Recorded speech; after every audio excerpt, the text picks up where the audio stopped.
మీరు కేటీఆర్ గారు చేసిన సవాల్ మీద ఇప్పటికి కూడా ఆయన స్పందించలే. ఇప్పటికి కూడా కేటీఆర్ స్పందించలే. కేటీఆర్ స్పందించి ఇప్పుడైనా మాట్లాడమను. ఆయన ఏం మాట్లాడతాడు, మాట్లాడిన తర్వాత నేను మాట్లాడతాను. నేను విస్పష్టమైన సవాల్ విసిరినా. 48 గంటల సమయం ఉంది, నువ్వు స్పందించాలని కూడా అడిగినా. అతను స్పందించకుండా వెనక్కి పోయిండు. ఇప్పటికైనా అతని స్పందనను బట్టి నా నిర్ణయం ఉంటుంది.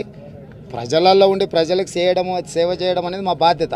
ప్రజలే ఒకవేళ మాకు మేము ఆ బాధ్యత నిర్వహించాల్సిన అవసరం లేదనుకుంటే మాకు పదవి అనేది అలంకారం కాదు, పదవి అనేది మాకు ఆదాయాన్ని తెచ్చిపెట్టేది కాదు. పదవి అనేది రేవంత్ రెడ్డికి ఒక బాధ్యత.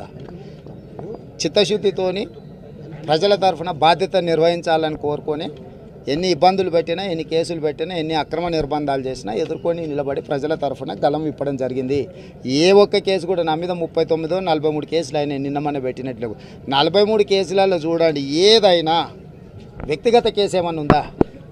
ప్రజలలో ఉండి చంద్రశేఖరరావు గారి యొక్క అవినీతిని కానీ, వైఫల్యాలను కానీ, పరిపాలనలో ఉన్న లోపాలను ఎత్తి చూపిస్తే పెట్టిన కేసులే. కాబట్టి నేను వ్యక్తిగతంగా స్వప్రయోజనం కోసం ప్రజా జీవితంలో లేను.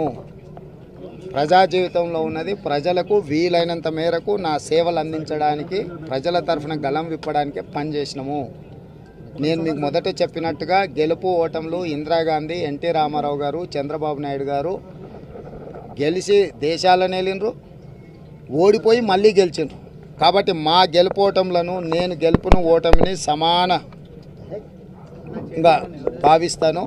బాధ్యతతో, మరింత బాధ్యతతో మెలగడానికి దీన్ని ఒక అవకాశంగా తీసుకొని ప్రజల యొక్క అభిప్రాయాన్ని ప్రభుత్వాలకు తెలియజెప్పడంలో భవిష్యత్తులో కూడా ముందుండి కార్యాచరణ చేపట్టాలి.